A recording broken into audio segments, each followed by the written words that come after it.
friends. This is Mrs. Carlile. I'm a third grade teacher at Rucker Elementary. I'm sure you're missing your friends and your teachers. I miss seeing my students every day too. But let's sit back and enjoy a book. So the book I brought to share with you today is called Shark Lady. The true story of how Eugenie Clark became the world's most fearless scientist, written by Jess Keating. The inside cover has these wonderful pictures of fish and sharks.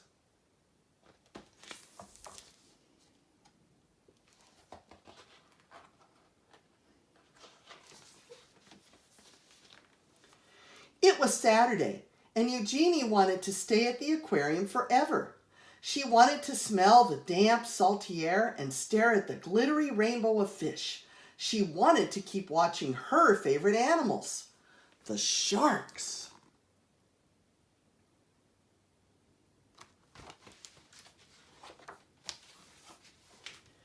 Eugenie pretended she was walking on the bottom of the sea.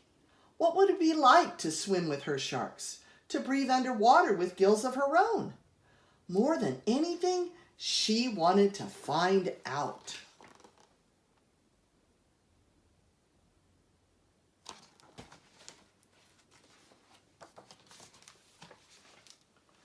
When the summer came, Eugenie's mother took her to swim at the beach in Atlantic City. Stuffing sticky gum into her ears to keep the water out, Eugenie dove down, down, down. The salt stung her eyes, but she didn't want to miss a single fish. Constellations of sea stars speckled the pebbled sand. She imagined a silvery fin standing strong on her back, slicing through the ocean current.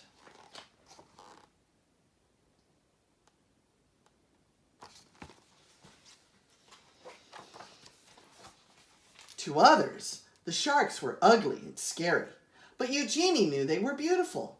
As she glided through the cool water, she wished everyone could see sharks through her eyes. But the sharks were only in her mind for now.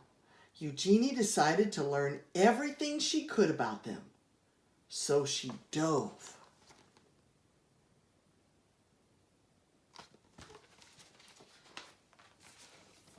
This time into books. Whale sharks, nurse sharks, tiger sharks, lemon sharks. Eugenie wanted to know about them all. She also joined the Queens County Aquarium Society as its youngest member.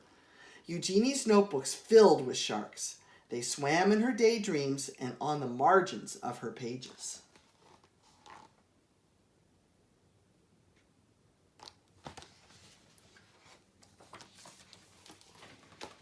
At home, Eugenie's mother surprised her with an aquarium of her own. A 15-gallon tank is much too small for sharks, but Eugenie saved her allowance to buy guppies, clownfish, and coral red snails. It felt as big as an ocean in her room. Their small apartment became an aquarium, a laboratory, and a sanctuary.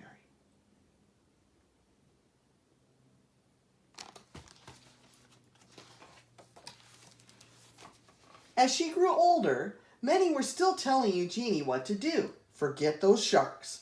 Be a secretary. Be a housewife. Eugenie wanted to study zoology, but some of her professors thought women weren't smart enough to be scientists or brave enough to explore the oceans. And they said sharks were mindless monsters. Eugenie knew better. Her dream was as big as a whale shark. So again, Eugenie dove.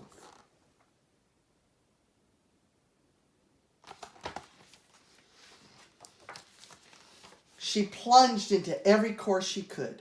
Her laboratory became her home. From sunrise to sunset, she studied how fish grow, how they behave, and how they were put together, both inside and out. Despite all of the people who didn't believe in her, Eugenie was becoming one of the smartest students in her field.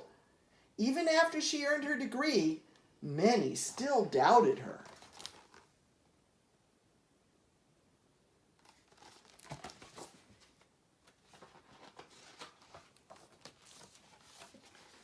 But Eugenie's work was just beginning. Eager to make discoveries of her own, Eugenie finally dove into the open ocean. In the Red Sea, Eugenie collected hundreds of fish, including 3 new species that had not been discovered before: the Red Sea sand diver, the barred xenia pipefish, the volcano tripplefin. On a research mission exploring the Palau Islands, Eugenie was diving alone when she encountered her first ever wild shark. She wasn't afraid. Instead, she thought it was beautiful.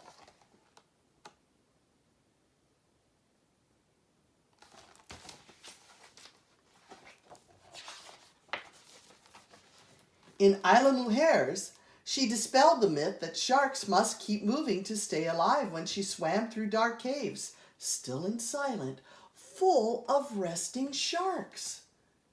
Eugenie's daring heart grew bolder with each dive. Soon, they began to call her Shark Lady. Eugenie had proven she was smart enough to be a scientist and brave enough to explore the oceans.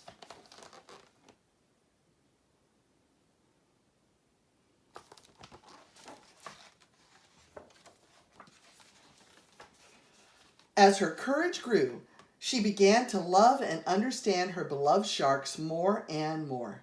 But she never forgot many still believed that sharks were mindless killers.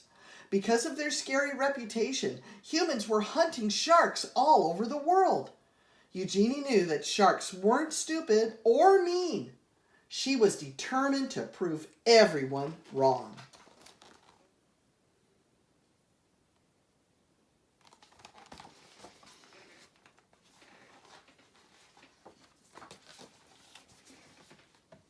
Eugenie fished through her mind and devised a brilliant experiment. Could she train a shark the way a person trains a dog? Were sharks much smarter than anyone knew? They were! Eugenie was the first scientist in the world to train sharks and even learned they could remember their training for at least 2 months after.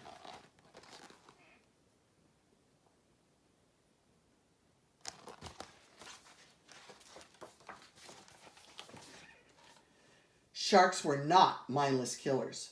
Sharks were beautiful. Sharks were smart. They deserved to be studied, protected, and loved. And Eugenie's dream was now a dream come true. So if you have the opportunity to find this book at the library or somewhere else in the back, it has a whole bunch of extra fun facts, interesting facts about sharks. And it also has a timeline of Eugenie Clark's life. So there's lots of extra information that you can learn about sharks and about Eugenie Clark at the back of this book. So thank you for joining me today, and I hope you enjoyed hearing Shark Lady and learning about the life of Eugenie Clark.